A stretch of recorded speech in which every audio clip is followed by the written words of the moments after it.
अरे तुम्हें कितनी बार बोला मेरा नाम पीके नहीं पारसमल कृपलानी। अरे माफ कर दीजिए साहब, जाहिल आदमी है। तुम जाहिल है तो क्या हुआ, हम तो पढ़ा लिखा है ना, हमारा भी तो इज्जत का कचरा होता है ना। अरे साहब अब गुस्से को थूक दीजिए। ये बताइए कि आप बाहर से पी के आए हैं या यहाँ कुछ पियेंगे? वही हम सब पी पा के आया है। वो कहाँ है? वो उधर है। अरे साईं कैसा है? आइए आइए। कैसा याद किया साईं को? पीके साहब, आप हिंदुस्तान के बहुत बड़े शो ऑर्गेनाइजर हैं। हम चाहते हैं आप हमारे लिए एक शो ऑर्गेनाइज करें। अरे जरूर करेगा ना, अपना तो धंधा यही है ना। अच्छा साईं ये बताओ आर्टिस्ट कौन है? वंदना आचार्य। वंदना आचार्य? क्या है कि पहली बार नाम सुना है साईं इसलिए। बहुत जल्द सुनेंगे आप इनका नाम। आपके शो के बाद उनका नाम आसमान की बुलंदियों पर होगा। उन्हें पहली बार स्टेज पर मैं लाऊंगा। बहुत अच्छा गाती है। देखो साईं ये शो का मामला है ना, इसमें पैसा लगता है ना, जैसा बैनर का खर्चा, पब्लिसिटी का खर्चा, थिएटर का भाड़ा, इतना सारा खर्चा तो मैं एक नए आर्टिस्ट के लिए नहीं करेगा ना। इतना बड़ा रिस्क तो मैं नहीं लेगा। बोलो।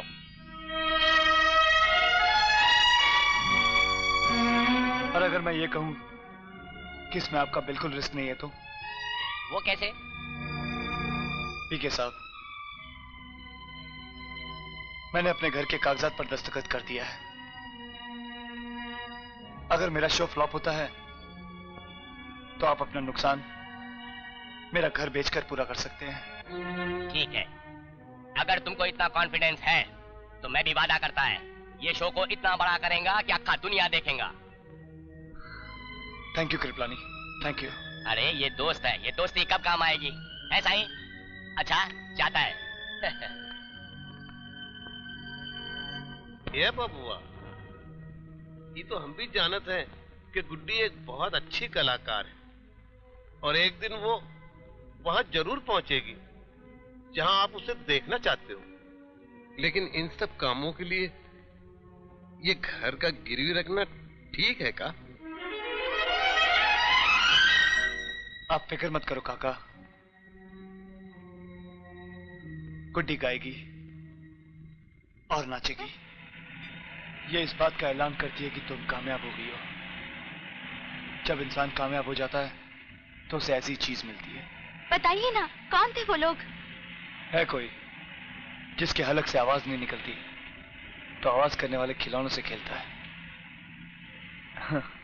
न्योता भेजा आज मुझे डिनर का।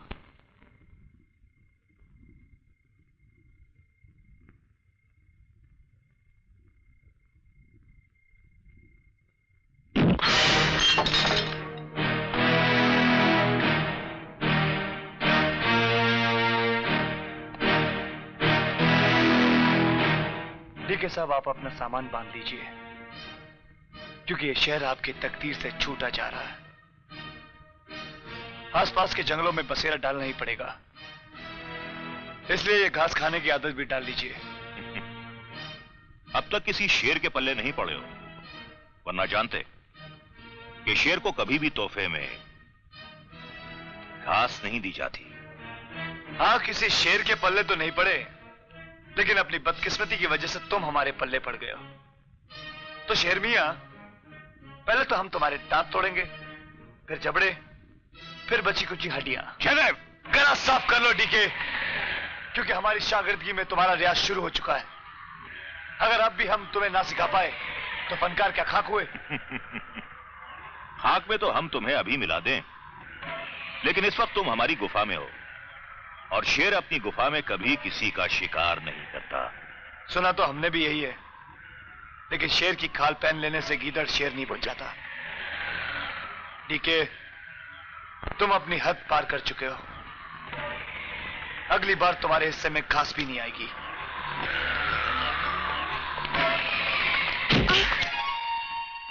किसी और आदमी को ढूंढकर उसके गले पड़ जाओ माला, क्योंकि डीके की चिता जब जलेगी उसके गले पड़े रहना तुम्हें पसंद नहीं होगा।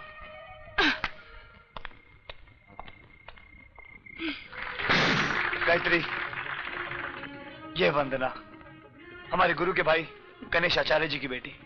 नमस्ते। और अरे ये वाह साईं वाह, क्या गाना गाया है। वंदना जी एक मिनट इधर आएंगी। साईं हिकड़ो मिनट वंदना जी एक मिनट। Excuse me. और क्या है कि वो शो के मामले में बात करना है ना, वो आदमी इधर आया है, उससे क्या है। हमारे गुरुजी को श्रद्धांजलि देने आई हो, अच्छा किया। चलो कुछ तो है जिसे हम सबके सामने एक साथ अपना कह सकते हैं। कैसी हो गायत्री? जैसा जिंदगी ने रखा।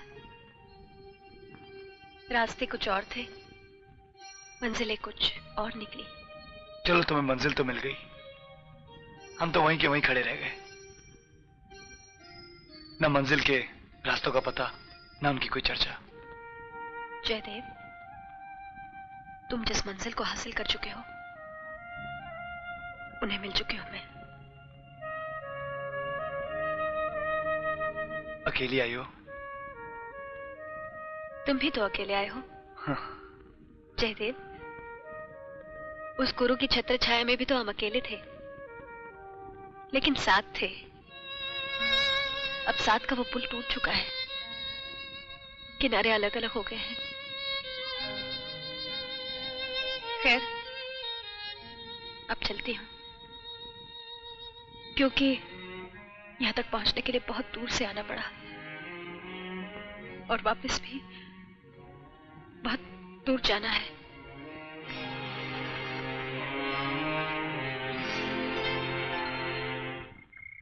ठीक है, ये जयदेव की तरक्की आजकल बहुत बढ़ रही है, और इस तरक्की को जयदेव ने हासिल किया है वंदना के जरिए। राजा की जान चिड़िया में, अगर चिड़िया उड़ जाए फुर से तो राजा हो जाए रंग। जयदेव नाम की शय को गुमशुदा करने के लिए वंदना को लापता करना ही होगा। मेरी जिंदगी एक वीरान और सूखे सहरे की मानिंद थी, जिसमें प्यार का कोई फूल कभी खिला ही नहीं था। मगर इस वीरान सहरे में वंदना छम छम करती आई, जिसकी पाजेब की आवाज से चारों तरफ सरगमी फूल खिल गए, जिसकी एक नजर ने मेरी जिंदगी से अंधेरा हमेशा हमेशा के लिए दूर कर दिया।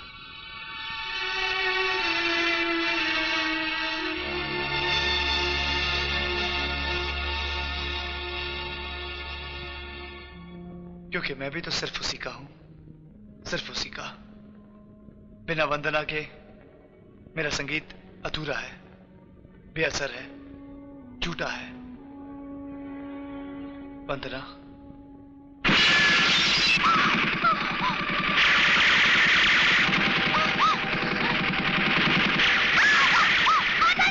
दीदी तुम ठीक हो ना?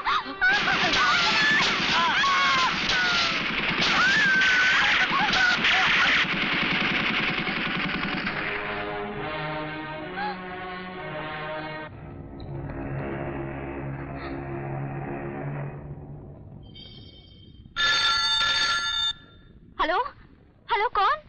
हमारा नाम मिट्टी में मिला दिया और पूछती हो कौन? अगर हमने तुम्हारा नाम इस शहर की डायरेक्टरी से गायब ना कर दिया तो हमें गायब होना पड़ेगा। वंदना देवी, अभी जो हुआ वो एक सलाह थी। स्टेशन जाकर गांव का टिकट कटा लो, नहीं तो हम तुम्हें वहां भेजेंगे जहां ना रेलगाड़ी जाती है और ना ही हवाई जहाज। कल तक सोच लो।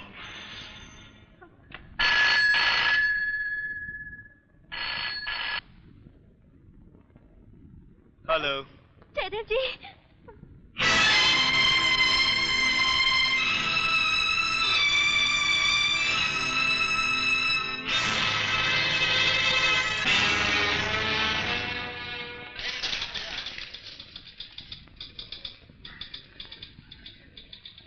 जी हम कोशिश तो पूरी कर रहे हैं।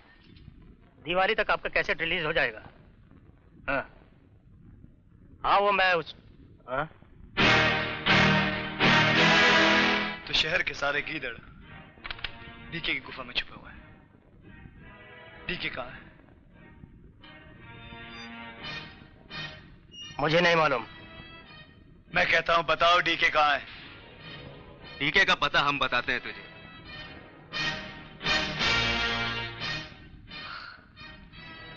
तो तुम बताओगे? चलो भाई, तुम ही बताओ टीके कहाँ है।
जयदेव जी,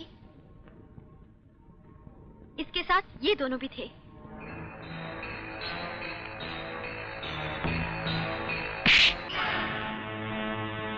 बिन बुलाए मेहमान बनने का बहुत शौक है ना तुम्हें? हाँ, तुम्हें सरकार की तरफ से मेहमान नवाजी का कोटा दिलाता हूँ।